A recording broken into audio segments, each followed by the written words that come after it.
I apologized for an unattractive wife. During our wedding ceremony, my mother-in-law suddenly grabbed the microphone from my father-in-law, who was giving the speech. She blurted out harsh words. I'll discipline her properly from now on to at least make her a better wife on the inside, looking satisfied, which was a stark contrast to the shocked silence that filled the room. I was stunned and turned to look at my husband, only to find him smirking disturbingly. My mind went blank and my body trembled from the surprise and shock. An older gentleman purposefully made a loud noise as he stood up from his seat. "Is that all you wanted to say?" he asked, drawing everyone's attention. He then walked toward me confidently. My husband's eyes widened in surprise when he saw him. Ignoring my husband's reaction, the man took my arm and said, "Let's get out of here." Before I could say anything, he led me out of the reception hall, dragging along the wedding dress I never wanted in the first place. As we walked through the hotel corridor, a flood of thoughts filled my mind. My name is Angela, a 35-year-old woman who grew up in a single-parent household after my parents divorced when I was in elementary school. In my 20s, my mother fell ill and needed care, so I balanced work and taking care of her. I was still single in my 30s when I met a man named Steven. He proposed to me despite knowing about my responsibilities toward my mother, after meeting me at work where I assisted him at the reception desk. Steve was a great guy, and I thought I might never get another chance to marry if I didn't take this opportunity. But I couldn't just leave my mother alone. After a year of dating, I struggled with my decision. However, Steve reassured me, saying, "I know how much you care about your mother, so why don't we become a family of 3? Touched by his proposal, I decided to marry him. When we announced our marriage to our parents, my mother was overjoyed, but my soon-to-be mother-in-law, Ruth, had a completely opposite reaction. "I'll tell you up front, I don't recognize a woman from a single-parent family as a worthy wife," she said sharply when we visited Steve's house to introduce ourselves as a couple for the first time. From then on, every time we met for wedding preparations, she responded to everything I said with sarcasm. "She's just an old hag past her prime, and she's got a mother to take care of. My poor son," she would say. I could tolerate her insulting me, but I couldn't stand her speaking ill of my mother. After all, it was Steve who said he wanted to be part of our family. "I bet you used some sly tricks to seduce my son," she accused. "I didn't do such a thing," I replied. "Well, your mother probably cheated on your father, and that's why he left." Ruth would lash out. Every time I tried to defend myself, she would attack me even worse. I thought about talking to Steve about it, but I didn't want to burden him with this unnecessary worry so close to our wedding. Ruth became more emboldened and interfered in the wedding plans. She even showed up the day we were picking out the wedding dress with my husband. "I'll choose the best wedding dress for you," she announced. "Mom has a great sense of style. She'll definitely pick a good dress if you're happy about it, aren't you?" My husband chimed in. I appreciated their intentions. "I want to choose my own dress. But I want to choose a dress that I personally like," I responded.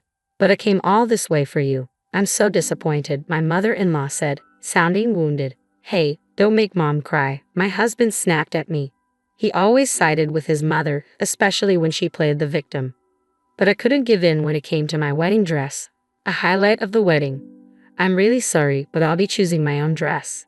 This is a once-in-a-lifetime event, and I want to be completely satisfied with it," I stated firmly. Reluctantly, my mother-in-law backed off, but she held a grudge. On the morning of the wedding, she did something unthinkable. What an awful dress. The veil's tasteless too. "You'd look better wearing a garbage bag with a supermarket sale flyer on your head," she exclaimed when she saw my wedding dress in the dressing room of the hotel where the ceremony was held. I was upset but wanted to avoid trouble on my big day, so I tried to stay calm. My mom, who loves sewing, made the veil herself. We chose the dress together. "I really like it," I replied. "You're going to wear something chosen by a woman who cheated and got dumped by her man," my mother-in-law suddenly shouted, furious. Then she splashed canned coffee from her purse all over my dress. "Stop it. What are you doing?" I exclaimed, watching in horror as my dress turned brown. I grabbed a towel to wipe it, but it was too late. The dress was ruined.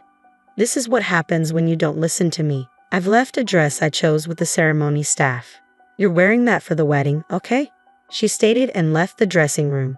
She must have planned this, bringing the coffee to ruin my dress and having another one ready. Shaking with anger and frustration, I headed to the waiting room where my husband was and tearfully explained what happened. "This is so unfair. It's going to ruin the wedding." "What do you want me to do about it?" he retorted. "It's what your mother did." I've been silent until now. but there were other times. Enough already. You're annoying, he interrupted, shouting in anger. His expression was just like my mother-in-law's when she spilled the coffee on my dress. I was taken aback by his sudden change in attitude, but he quickly apologized. Oh, I'm sorry, I just can't deal with this right now. My husband was sweating and looked extremely tense. Feeling sorry for losing my temper, I decided to calm down and listen to him. You seem pretty stressed out. What's going on? I asked. Actually, the CEO of my company is suddenly attending our wedding. He happened to be at the hotel for work and met my boss. After hearing about our wedding, he prepared a gift and decided to attend since there was an empty seat due to a colleague's illness.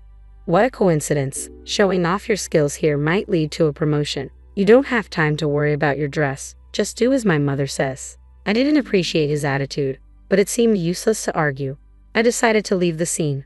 Then the wedding began. The ceremony at the church on the hotel's rooftop went smoothly, and I was relieved until the family speeches at the reception.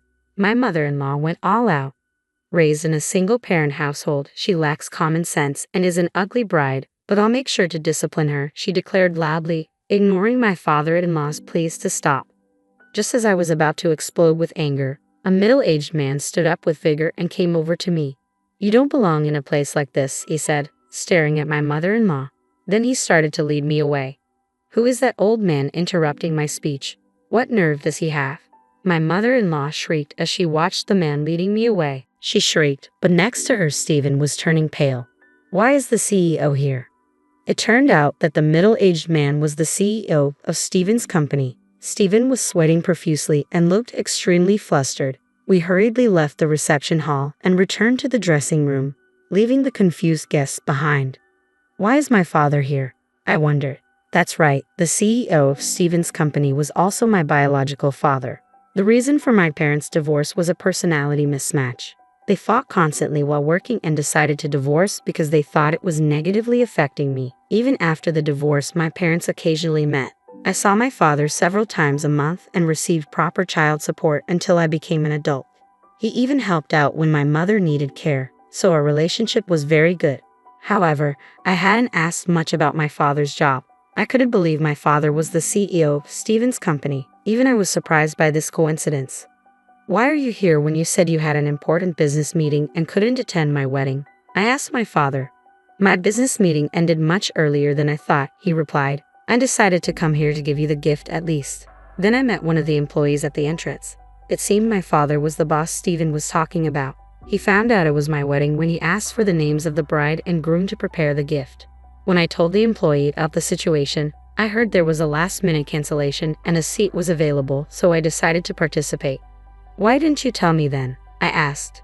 After consulting with your mother, we decided to make it a surprise. I never imagined it would turn out like this, my father said, looking somewhat sad. Just as I was about to talk to my father, the door of the dressing room opened. Angela, you can't just run off like that, my mother-in-law said in a fake sweet voice. I had never heard her speak like that before, and it gave me goosebumps. She must have heard from her husband that my father was the CEO. Who do you think caused all of this? My father asked sternly. That was just a little joke, she replied, trying to brush it off. How dare you make such a vulgar joke at my daughter's big moment? That's even more unforgivable, my father retorted. What?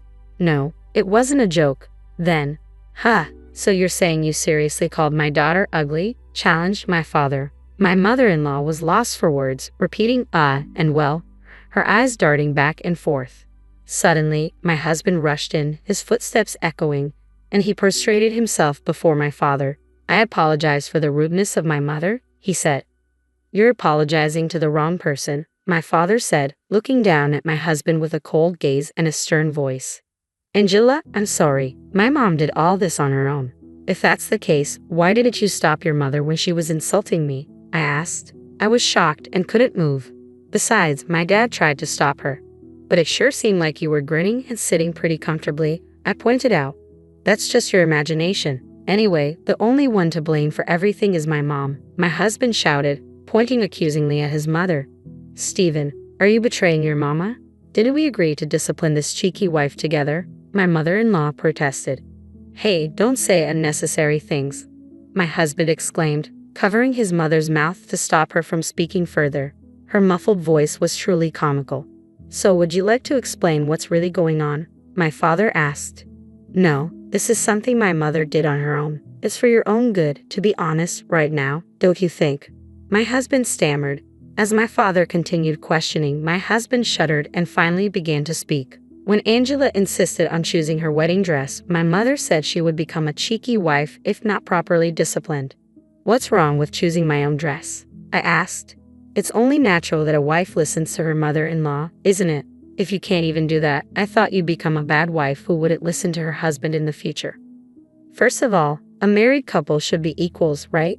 There's no hierarchy. If I can't make you listen to me, there's no point in marrying a woman on the verge of becoming an old hag, my husband admitted. The truth finally slipped out. He had decided to marry me not because he loved me for who I am, but because he thought I would be a convenient tool to use. All those words about wanting to take care of my mother and becoming a family of 3 were just lies. Were they all lies? Of course, you had plenty of savings, didn't you? I was planning to use that to build a 2-family house. I wanted to make you work like a slave and live happily with my mother, but now it's all ruined. Once my husband started speaking his mind, there was no stopping him. He was not only intent on making me submit, but also willing to drain our savings. How selfish could a person be? Seeing my disgust, my husband seemed to realize he had misspoken and his face took on a shocked expression. No, that's not what I meant. That's it. It's over. You don't need a wife who won't spend money or act as a servant, do you?" Wait a minute. I just lost my temper and blurted out something I didn't mean. As if I could believe that. "I simply can't marry you." Sensing my resolve, my husband was visibly shaken, pacing around aimlessly. Then he seemed to remember something. "Our wedding is today. We can't possibly send the guests home now. I will apologize to our guests and return their gifts. Since your mother is the cause of our canceled engagement, you will bear the costs of the wedding." "You're joking. Even if we were to break up, it's your fault for making a fuss about one little outburst from my mom. As if it was just one time, huh? All the awful things you've said to me are right here." I pulled out my smartphone from my purse. I had recorded countless unbearable words from my mother-in-law. Pressing the play button, words like poor, ugly, harsh woman came out in quick succession in her unpleasant voice. When did I record all this? Well, I'm not a fool, you know. I will be claiming damages for emotional distress. I was just trying to discipline my daughter-in-law. I didn't do anything wrong. If you can't pay willingly, I'll take you to court. Please say the same thing in front of the judge. What are you talking about? This isn't a joke. Realizing she'd be at a disadvantage in court, my mother-in-law went pale and slumped on the spot. "I'll reconsider your position at the company as well," my father added, with the final nail in the coffin. My husband finally broke down and fell to his knees. "I'm sorry, Angela. Please forgive me." "That's right, Angela. You're already married. You can't just divorce so easily. If we can overcome this wall, we'll make a great couple, right?" My husband and mother-in-law started pleading. I forcefully shook them off and glared at them. "Silence, scum. Go to hell." With that, I left the dressing room. I then followed through with my declaration of canceling my engagement with Stephen and filed a claim for emotional distress against my mother-in-law. The full cost of the wedding was paid by my ex-husband, and the issue was finally settled. After that, my ex-husband was ostracized at work when his colleagues found out about the wedding fiasco. Additionally, at my father's behest, he was relocated to a remote branch in Nebraska, effectively a demotion. My former mother-in-law was scorned by her relatives for tarnishing their reputation, and divorced by my former father-in-law. She was promptly kicked out of the house.